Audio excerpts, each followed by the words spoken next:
Hello, and welcome to another episode of Twice as Hard. I'm Janelle Benjamin, founder and CEO of all things Equitable. If you've been enjoying this series, don't forget to hit like and subscribe down below as I introduce my next guest. I'm here today with Dr. Tana M. Session. She is a diversity, equity, and inclusion practitioner based in Los Angeles, a published author, and doing all the things DEI. Dr. Tana Session, welcome to the show. Thank you for having me, Janelle. I'm really excited to be here today. I'm excited to have you. I've been watching you on LinkedIn, and you've got a fantastic brand, and you're doing all the things, helping organizations, of course, to make their workplaces more diverse, equitable, inclusive, and safe.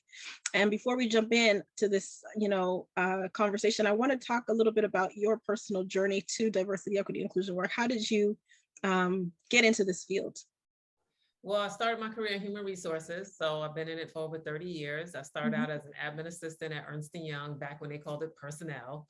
So I was in the personnel department, and I got introduced to diversity work in 2007. I was working at that time. I'd kind of grown my career. I was an HR manager for this investment research firm, and the CEO was specifically interested in recruiting directly from college campuses. And that was the year that the millennials started graduating from college.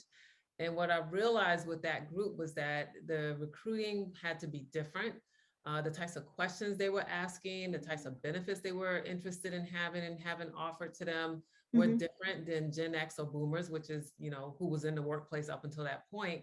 And so that to me was my forte into diversity. It was really learning how to adapt this new generation into the workplace, make it a place that, was collaborative for all of these, at that point, 3 generations. So we have boomers, we have some traditionalists, but we have boomers, Xers that were running the game until they came. And then they came, they're like, we don't need these walls. We want doors open.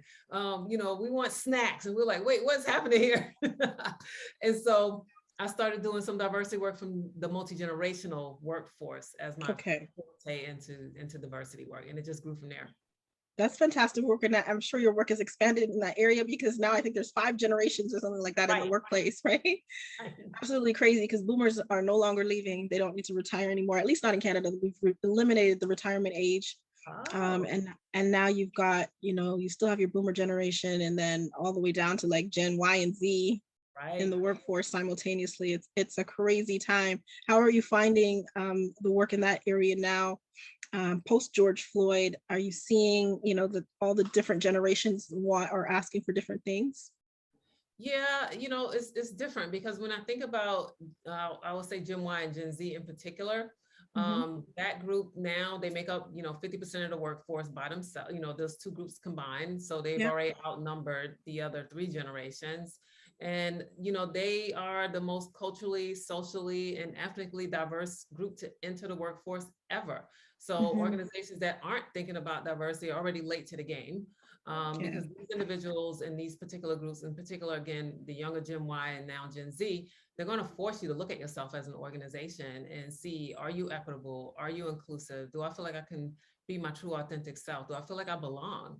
And if not, they are tapping out, and they're also sharing their experience very openly and candidly on, Glassdoor and LinkedIn and, Reddit and all these other social media platforms where they can talk about what their experiences have been in these organizations.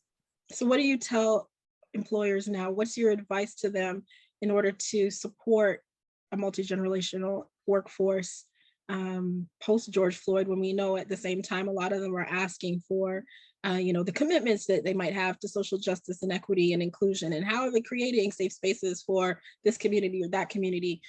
What do you tell your employers now? Well, the first thing I tell them is that they have to have the conversation, so you can't avoid it. And you can't think that diversity is something you just check on a box or a checklist and think it's over. That is ever evolving. So when you mentioned George Floyd, that of course was social unrest, and the social injustice conversation started happening in the workplace in ways that I had never personally experienced before as a Black woman. And someone who does diversity work, someone who's been in HR. For years we said, from an HR perspective, we don't talk about race, politics, or religion in the workplace. And now we're saying we have to talk about these things, because it's part of who your individual employees are and who they bring and what they bring into the workplace. And so, organizations had to have a reckoning. Mm-hmm. Some of them had to have some really honest, candid, conversations from the leadership level on down about Right. what was working and what wasn't within their organizations. Mm-hmm. They've had new awareness or epiphany, if you will, around where the gaps are and what the lived experience of those employees are, and especially in these sub communities, Yep. underrepresented, marginalized groups, that they're completely different than what the white executives may think it is, or what they felt it should have been, or what they had hoped it would be. So Mm-hmm. back in 2020, having these town halls and having employees be able to share their experiences and having the executives sit there and just listen. I told them, I said, your job is to listen. I don't want you to talk. I don't want you to ask questions. I don't want Yep. you to answer questions. I want you to just listen. And so luckily the ones I work with, they did just that, and their organizations are benefiting, 2 years later as a result of their work. That's fantastic. And this series is really focused on just that, right? The experiences that Black women in particular are having in the workplace, or have had in the workplace, and this notion that we've had to work twice as hard. And I want to talk to you a little bit about that, and how has that shown up for you in your life, or how does that concept resonate with you? Where did, the idea that we needed to work twice as hard come from for you? I mean, growing up, I was raised by my grandparents after coming out of foster care. And Mm-hmm. that was something that I saw demonstrated from my grandfather, never taking a sick day as a mailman. Right. My grandmother was an at-home mom, and, she took care of all the kids, including myself, who they, had taken into their home. Mm-hmm. And, just hearing it, right? In the Black community, you got to work twice as hard to get half as much. You got to do better. You can't make a mistake. Those types of things, they resonate with you and they stay with you as a child all through school and then going into the workplace. So I took that with me into the workplace, and I showed up that way. I gotta be early. If you're on time, you're late. I used to hear that too. So it's like, you come in early, you stay late. You don't be the first one to leave. Those types of things. You don't take off a sick day if you're not really sick. You don't take vacation, maybe once a year you take vacation. That's it. Mm-hmm. Those types of Mm-hmm. things.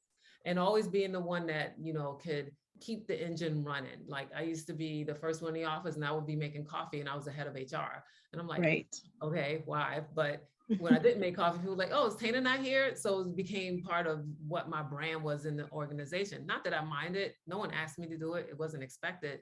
I just did it because I like coffee. But then I realized, like, oh, they expected me to make coffee. Like, if I'm not in the office, they're like, oh, no one made coffee today. Well, yeah, because I'm not coming in. Like, it's not in my job description, right? So, Right.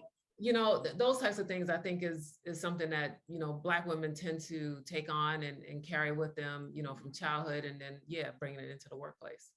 It's unbelievable. You're even in what you just shared a little bit. It was triggering for me. I remember an employer actually asked me once, to demonstrate that I was really sick when I took a sick day. Never had to ask, to demonstrate it before. Never asked anybody else to provide doctor's notes, but all of a sudden I had to produce a doctor's note. And I said to her, I said, I've worked every single day since I was 14 years old. I don't take time off, number one. And Black people, we don't call sickness on ourselves. Like, it's, I'm not going to say I'm sick if I'm not really sick. And even though I'm actually sick and under the weather right now, and here I am, I'm still working. I'm doing this podcast. I'm doing this show. We don't take time off. We don't rest. We don't take the time that we need to heal. And I think employers, in a lot of senses, they either want to overwork us, think we're machines, we're almost inhuman, that we can just withstand anything, or the inverse is that, we're lying, we're faking it, that sort of prove it again syndrome. Do you talk about any of that in your books? I know you've got the two books, Working While Black and Get Your Career in Order. Get Your Career Life in Order. Get Your Career Life in Order. Tell me a little bit about those books, and what are you talking about in each of those? Sure. So I'll start with Getting Your Career Life in Order. That's my bestseller. Came out in 2018, I believe.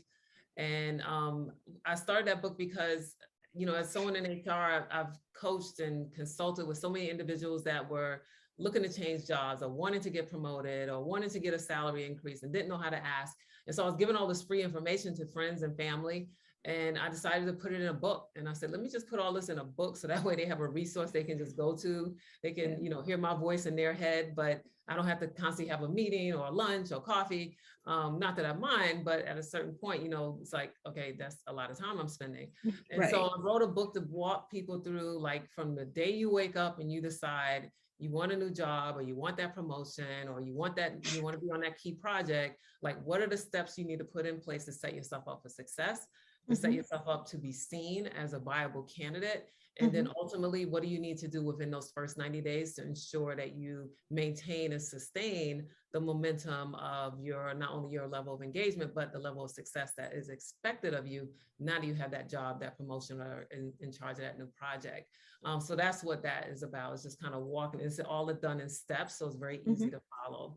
I love that. A 30, 60, 90-day plan is, what is so necessary for so many of us, that we understand how to demonstrate the leadership that we have within us. It's sort of innate, but then helps us to kind of override the imposter syndrome and all the things that sort of come with our experiences. And we walk into a building and then we got the job, but now we have to prove it. So that's fantastic. And what's the other one, Working While Black? Yeah, Working While Black, A Woman's Guide to Stop Being the Best Kept Secret. So I wrote that book because I wanted to be able to share what it was like to be a Black woman in corporate America. What are some of the, typical and stereotypical experiences that we tend to have? Yep. And it was suggested by Dr. Lois Frankel, and she's the one who wrote the book, Nice Girls Don't Get the Corner Office. And, she's a white woman here in LA, and I was on her board of her nonprofit. And she said, Tana, I have so many Black women that come and ask me for advice based on what I shared in the book, Nice Girls Don't Get the Corner Office. She said, but their experiences are so different. I would be doing an injustice by trying to, share what I would do as a white woman in these spaces, because it probably won't work for them. And she said, so I think you are in a position where you could write a book like this that could address some of these things and also give some tools and guidance and strategies. And so after some convincing, I was like, okay, I think I could do this.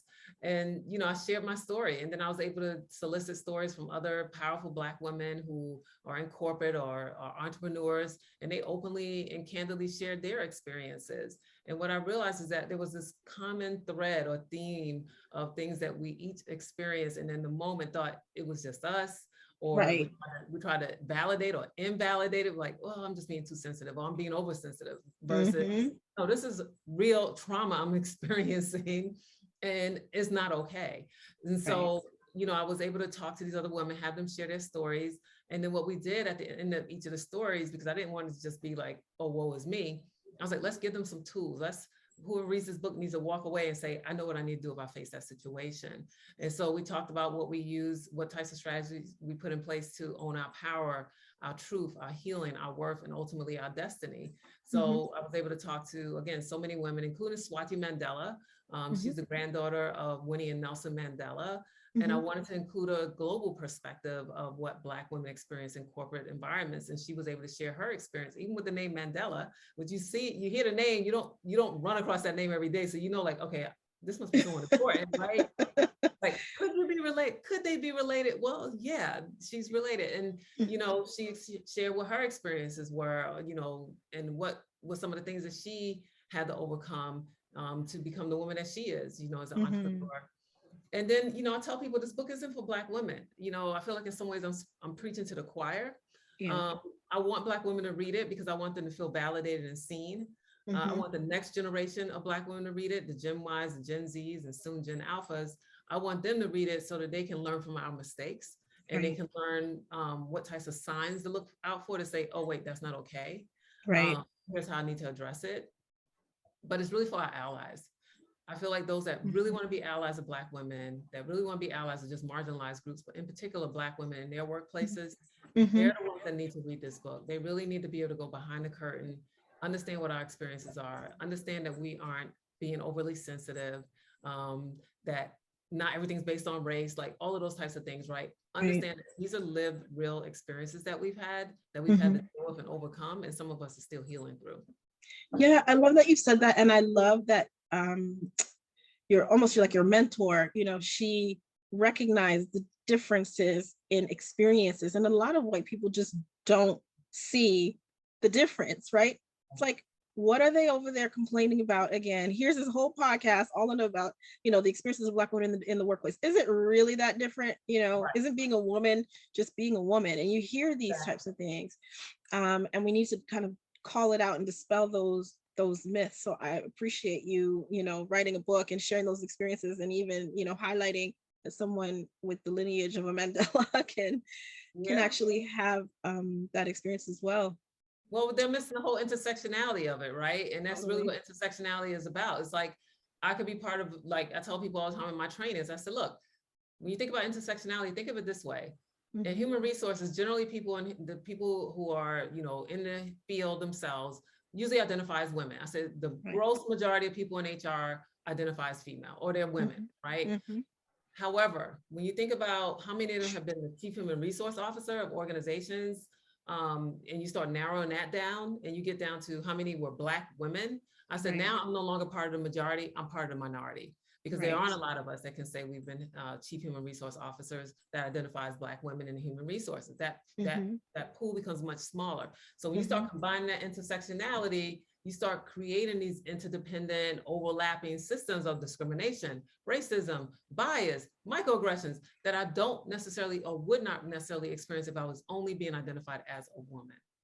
Have you had some of those experiences in your roles when you were within corporate, not, working for yourself, of course? You get it from the clients. What step do you want me to start with? I bear my entire soul in that book, and it was scary, but it was also cathartic because it was healing. Because it gave me permission to acknowledge those experiences. And, you move from one company to another, you have a bad experience, you move to the next company, you think, oh, everything's gonna be better, I left all that behind. But really, if you don't deal with it and address it, you're really kind of carrying that baggage with you to the next place. And it can show up in so many different ways. It can show up as a trigger. It can show up as, you acting out like, oh, I'm gonna show them, that type of thing. So this book for me, when I started, and that's why I started with my story first, before I even thought about talking to other people, I was like, let me write my story, and see what's here. Let me unpack that. So it was important for me to do that because I did have those experiences, and sometimes I denied them for myself. And sometimes I felt maybe I was being oversensitive, or, I had to show them I'll just do it better, faster, smarter. And then they'll see, then they'll appreciate me, then they'll recognize me, then I'll get that promotion, only to be let down a time and time and time again. And the biggest issue I would say I had when I look back over my career was with white women, honestly. Really? White women. White men, not so much. A couple here and there, but they were more champions, mentors. But white women were the ones that I had the most traumatic experiences with in the workplace. Me as well. I mean, I can definitely tell you, in 2 workplaces that I was terminated from, which is the most traumatic things that I've been through in the workplace. Both women who were threatened by me, intimidated by me, denigrating my work product, questioning my leadership competencies. All of those things were white women. So tell me about that. Tell me about your experiences with them and why they're so problematic. Why are they so problematic? Same experiences. I tell you, that's why I said it was such a common thread across these other stories with other women as I was interviewing them. And it took me 2 years to write this book because I was meeting with these women, for hours hearing their stories, sometimes multiple times hearing their stories and unpacking it. And some of it was emotional. Some of them cried, right? Because it was a release to share these things. They're like, oh my gosh, I hadn't thought about this in years, but this is what happened to me. Right. So yes, definitely being intimidated, thinking I wanted their job, thinking there wasn't room enough for two women, whatever the case may be, undermining my work, the quality of my work, the value of my work, my authority in some cases, and making me second guess myself, where imposter syndrome started seeping in. And then I would start making mistakes that I knew better. Right. So I was trying to overcompensate. So I would make sure I didn't do anything to mess up, and then I would mess up anyway. Right. So those types of things, like that's just not a psychologically safe space to be in. Right. So what would your advice be to Black women who are watching this series, and recognizing and seeing themselves in our stories, right, of working twice as hard and doing all the things to land the position, to show up, to be authentic in the workplace, to truly lead and thrive, but yet we're dealing with these, people who are threatened by us, who are intimidated by us, who are oppressing us, suppressing us, trying to hold us back. What are we to do to stop these experiences in the workplace? I honestly don't know if we can stop them because sometimes it's out of our control, right? What we can do is control what we have control over. And that means control your space. That means set healthy boundaries, and also being honest with yourself and understanding when a place no longer serves you, and knowing that there's going to be something, the universe is going to deliver somewhere that will. And sometimes, like over the last couple of years, what we're seeing is an uptick in Black women becoming entrepreneurs, a lot of it because of what they experience in the workplace.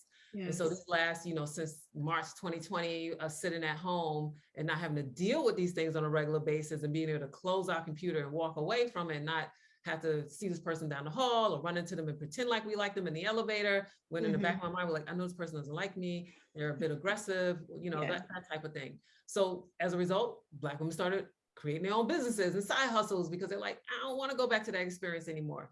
And studies have shown that now that we're talking about returning to the office, Black women are the biggest group that says they don't want to go back because they don't want to have those experiences again, right? Dealing with the bias, the microaggressions, the intimidation, all of those things they had to deal with. Find an ally. I think that's the thing I did not do early enough in my career. Find an ally. And that ally may or may not look like you. Right. Sometimes, it's best for them not to look like you because they're not going to be the ones that can open these doors for you and say good things about you and be able to support you and stand up and champion for you. So identifying an ally and being able to share your true story. I think that's so important because we do come with this mask and this facade and this cape and an S on our chest. We have so many things we're carrying around, right? Protect ourselves, right? So we have to kind of let those things fall by the wayside because an ally can't be a true ally if they don't know how to operate within your framework or how to support you or save you in some, not save you, but protect you in some ways if they don't know what your story is. So that means sometimes, within reason, you have to be willing to share your story and let them know like, the things I experienced. Here's how it made me feel. This was real for me. And here's the outcome of that. I don't want to have that happen again. When someone talks over me in a meeting, it would be great if you could say, hey, let's hear from Tana. She hasn't had a chance to speak today. Something so simple. Like I had a coach said, small hinges open big doors. Something so simple like that can make someone feel so free in the workplace. That is so true. And I love that. I love that expression. Small hinges open big doors. I mean, I've had those experiences. I haven't had the allyship in the workplace. It's, my journey and my story to entrepreneurship, precisely that, I've had, these workplaces that tell me that I don't belong there when I should belong there, right? Workplace belonging is just such a huge issue right now that we need to address. And then I so identify with all the reasons why Black women just don't want to go back into a workspace. I wrote about it in a recent article in the Toronto Star where I was featured, and they talked about, just, the office space that we could work for ourselves, right? That we don't, the cubicles that they want to give us where, we don't deserve an office. We don't deserve that window, right? They relegate us to, we can create our own spaces and create our own tables. And is that part of your journey to entrepreneurship? Is that, why? Oh, absolutely. Yeah. Absolutely. I mean, they pushed me out and I'm glad they did because I probably would have stayed there and been miserable and trying to make it work and trying to fit in and trying to adapt and assimilate and, leave parts of myself at home so that I could make them feel comfortable and feel safe. And at the same time, not making myself feel comfortable and safe, and putting up, false pretenses, et cetera. So, I hit a wall and I got to a point where I told my husband, I was 47 at the time. And I said, I don't want to wake up at 50 and hate my life. And I felt like 50 was right around the corner. Right. And he said, I want you to be happy. So do something about it. And so I took a 3-month leave of absence from my job. And I said, look, if I don't have my first book written, my first client, or my first speaking engagement, I'll go back. In 3 months, I had all 3 because I was just that determined. Like, I know. Wow. You wrote a book and published it in 3 months. Yep. And I did that just to see if I could do it. I gave myself that challenge because my husband had written a book and I was like, I think I could write a book. And he's like, of course you can. And I was like, I'm going to try it. And I said, I'm going to do a book in 3 months. And I started writing my book. And then I started reaching out to my network on LinkedIn and friends and family and saying, hey, this is what I'm thinking about doing. And they're like, oh my gosh, I'm so glad I can use you. Can you be a coach? And I started doing executive coaching. And then I started doing career coaching. And then I had started getting speaking engagements at this women's conference. And the next thing I knew, it was like the universe just kept bringing it and bringing it and bringing it. I was like, okay, I see you, ancestors. I know what I need to do. I got That to step is, up. Yep. And so I did. I left and I haven't looked back. that is so, so motivational. I can't even tell you, because I'm like, for like 2 to 3 years now, I've got, a book idea or 2 or 3. And I'm like, when am I gonna have the time? And I'm off this summer. I'm taking 2 months off. I'm blocking the time to do some business development and things like that. But maybe it's just my time to like write at least one of those books. You've totally motivated me. Dr. Tana Session, tell me a little bit about the ways that you're currently working twice as hard, and then how people can find you. Yeah. So I have a new motto this year. So last year, my husband and I took a sabbatical. So we took a month off and we went to tour Africa. Nice. So from December through January, we went from Egypt to Kenya to Zanzibar to Ghana, Senegal, and then we spent a little bit of time in Dubai. And wow. I remember being on the plane leaving Senegal. We were leaving Africa, for our layover in Dubai for a couple of days. And I was just like looking out the window at Mother Africa, and I'm like crying, and and I'm like, I don't want to leave. I don't want to leave. And I promise you, I heard these voices. And the first one said, everything you touch will turn to gold. Oh. And the next one said, you're going to make twice as much money, work half as hard. And I was just like, whoa. Where's that coming from? And I can tell you, from the time we landed back here in LA, that's exactly what's been happening in my business. So I say that to say, I don't plan on working twice as hard. I feel like I've paid my dues. Good. Good. Now it's more about, of course, business development. I have a good team behind me, which is really good. I have one of my team members say, you know how to activate talent. And I was like, I just wanted to be the boss that I never had, right? Yeah, so I had some good ones, but I learned the most from the bad ones. Right. So now I see that manifesting in the work that they're doing, and what, like reaching out to you, right? Without me even knowing it. So just always thinking about my business, thinking about how can they grow the brand of Tana M Session. And so for me, it's more about now serving new clients. So clients are still reaching out to me for diversity work, which is great. That tells me it didn't fade away with the news cycle. Yeah. It's still important. And then, thank you, employees, for keeping it top of mind for your managers. Continue doing that. Hold them accountable for the promises that they made back in 2020. And I also think about organizational development work. So now clients are reaching out to me, not just for, we want to, look at our diversity plan or create a strategy, but now they're saying we want to look at our culture, because we realize that now with this hybrid model that we're in, and with more Gen Z coming into the workplace, that what we were doing back in 2019 is not going to translate.